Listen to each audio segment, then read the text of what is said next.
All right, everyone. So, welcome back to our latest edition of Reading the Reviews. This is when we go through Metacritic and we just break down what the reviews are saying. So, we're looking at Metacritic here and it says 80, so it's generally favorable, which is pretty good, except the user score is a 3.9. So, users are not loving this. So, we're going to go through, we're going to look at the critics, and we're going to be looking at the user reviews to give a sense of what's going on here, but probably spending more time with the critic reviews just because it makes it's easier to figure out which ones are really genuine, whereas the user reviews, we don't it's tougher to see that. So we'll start here with one from the gamer that gave it a 90, and here's the small snippet that they put. Civilization 7 has completely surprised me. I was ready to hate the new Civilization and age system. I was ready to grumble at the sneaking live service features. Instead, I've fallen into a deep obsession with Civilization again. The game fills me with a warm and fuzzy feeling that makes me feel like a child rushing home to play Civ 4 on a dusty old beat up CRT with a packet of biscuits and no responsibility. So that's from the gamer. So we'll give our reaction to some of these too. For starters, I actually agree a little bit with what the gamer writes here. I was definitely more skeptical, and I do remain skeptical of the age system because one of the things I loved about the initial Civilization games, right? The past Civilization games is the idea of you can basically just handle things the way you want to.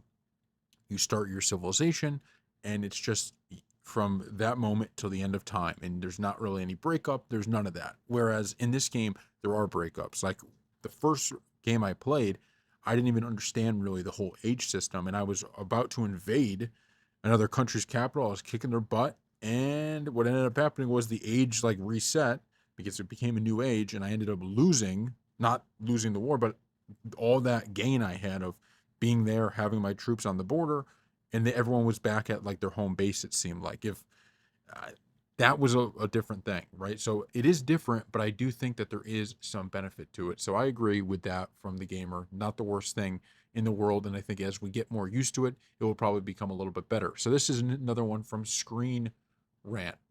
It says, midway through my fourth game of Civ 7, I forced myself to go to bed to squeeze in a minimally appropriate amount of sleep before work. When I woke up in the morning, my first thought was that I wanted to keep building my empire, and that's when I finally knew how I felt about the game. Sid Meier's Civilization 7 is streamlined, strange, and bound to be divisive. It's also undeniably Sid Meier's Civilization, as ever, the series stands apart. So, this is interesting too, because I definitely think I had the same feeling of wanting to play more and more and more of it, but it is a very, like, there is that level of it feels a little bit different and it is divisive. I can see why some people will have complaints. All right, this one's from Game Rat. Sid Meier's Civilization 7 offers a fantastic experience for fans of the franchise and genre. Its turn-based gameplay loop is endlessly addicting. The civilizations and leaders are a joy to play around with, and its exploration of history is a sight to behold. It has few flaws that need to be worked out, but just like almost every other Civ Meyer Civilization game before it, those will likely be addressed with future patches and DLC content. So for those veteran players who eagerly anticipating the next entry or new players who may have never touched this franchise before, this may be exactly what they were looking for. Once again, I agree a lot with that. It is a fantastic experience, but it is different, and I do think we have to mention that. So we'll read one more. Let me find here another one that I think is worthy of us reading from the website. Well, we'll read this one from GameSpot. Sid Meier's Civilization 7, one more turn aspect, is still as engaging as ever, and I enjoyed huge portions of my playthroughs, several facets such as those related to diplomacy, espionage, crises, and combat address long-standing concerns. Legacy Pass and narrative events, meanwhile, offer rich and rewarding avenues for advancement through the ages. Unfortunately, as someone who's seen the heights that previous series have reached, the vanilla Civilization 7 experience still needs a few tweaks, as it's held back by the aforementioned issues that occur during brief but crucial era transitions. Granted, the changes this series has undergone over the years, whether it's the square tiles or hexes debate, the one unit per tile drama, or city planning with districts, have been for the better. Eventually, the issues deemed controversial or cumbersome at the start paved the way for a better overall experience. As such, even if Civilization 7 has a strong foundation, we might not see this game's full potential until later in its lifespan, but hey, at least the franchise has been consistent in that regard. So they gave it an 80. And by the way, I have a lot of agreement with that. Whereas I do think this is something that's going to get better with time, but we got to give it that time to get there. And you understand why fans are still going to be frustrated with this, because part of the problem with Civilization is that you have Civilization 6, which is this game that's had all of this time to release or to be out. And so all these updates are in. So by the time Civ 6 is done, you have this fantastic game, right? This game that everybody loves. And then you start a new one and you kind of start that process over. So it's a tough, tough thing. We're actually going to read one more. This is from IGN. They actually gave it a 70. With Civilization 7, the desire to streamline and simplify this legendary 4X series feels like it's gone a bit too far, particularly when it comes to the interface. It's frustratingly inadequate at providing me the information I need to play well or even understand what's going on sometimes. Even so, it does have improved warfare and diplomacy, a bit of added narrative flair, as well as mostly gorgeous graphics and sound. So it can still give me reasons to keep clicking one more turn late into the night. There's good reason to believe that with Firaxis' usual place of patches and expansions, it can refine its new ideas and become everything it ought to be. And while what's here right now is at least still a fun time, it's also a bigger step backward for the series than we're accustomed to when a new age dawns. So IGN was pretty critical of that. Now, here's what I think when it pertains to that. I'll say this: I'm supportive of a streamlined game. And I want to be clear. I understand why, if you're a hardcore Civ player, you don't like that, because I'm not really the target audience in the sense I do love these Civ games, but I haven't been like, I'm someone who just wants to be able to pick it up and understand how to play it. So I like the streamlining, but I understand if you're someone who likes the more complex nature of the game, that would be a little frustrating. But I think they could do both. And I think the IGN review makes a really good point of, it's not just about streamlining, it's making sure when you streamline, you still understand what you're doing. So even like workers, right? I don't know how long ago they got rid of workers, or this is the first game that is without workers. I'm not sure if Civ 6 had them or not, but without workers having to kind of go on each one of these tiles, that to me is a good streamline, because you took one thing out of the game, but it didn't really have to be there. Okay, it just didn't really have to be there, but you still are able to do the things that the workers were there to do, so you're not losing too much. Or even the new diplomacy screen with, creating alliances or doing, going to war, stuff like that. The fact that I was playing this game and one of the other leaders was like, "Hey, let's go to war against this person," and it was very easy. It was very streamlined. It made a lot of sense. It was not that confusing. That was great. But you need to have everything in the game like that. You need to make everything as, okay, you want to do this, click this to do it. You want this, type of, technology advantage, do this to get that. So keep the depth of the game, keep the ability to do what you want, but make it so that you could do it at the click of a button instead of having to, go through 8 different menus.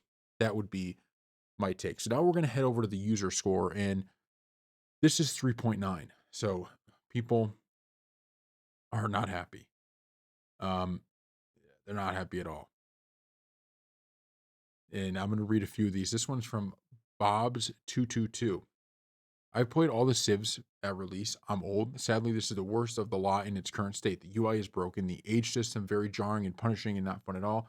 Worst of all, you have to change your Civ 3 times for some weird reason. Why?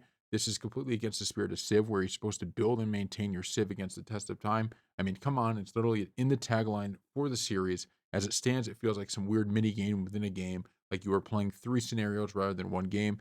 Not a good direction for the series to take, and I will be more careful in the future purchasing Civ 8 because of this. So this right here, what I just read from Bob's 222.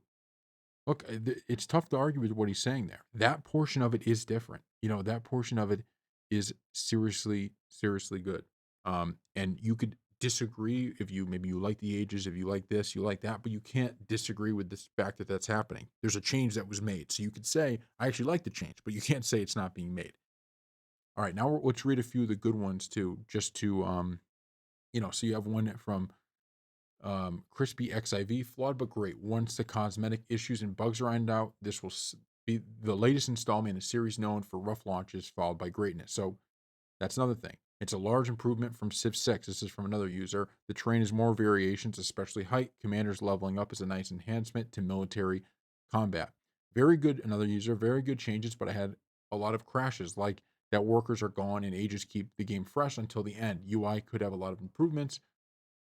Would give it an 8, but since people give it a 0, which is exaggerated, I'll give it a bit higher. This game could be a 9+ in the future with updates and more content. So there's supportive people, but It's very clearly genuinely unfavorable, and I do think, like, the zeros and the 3.9s, I don't think these are legit, like, they don't mean they're a 3.9. What they're saying is they're not happy with the game. This is one of the ones that was a 1. The concept is really good, so there's a point for that. The micromanagement required made the progressing story feel bland. I've been playing Civ since version 3, and the tutorials aren't good enough for me to use the units properly without experimenting. I've deleted it in hopes that the upfront cost justifies some major upgrades in the future for free.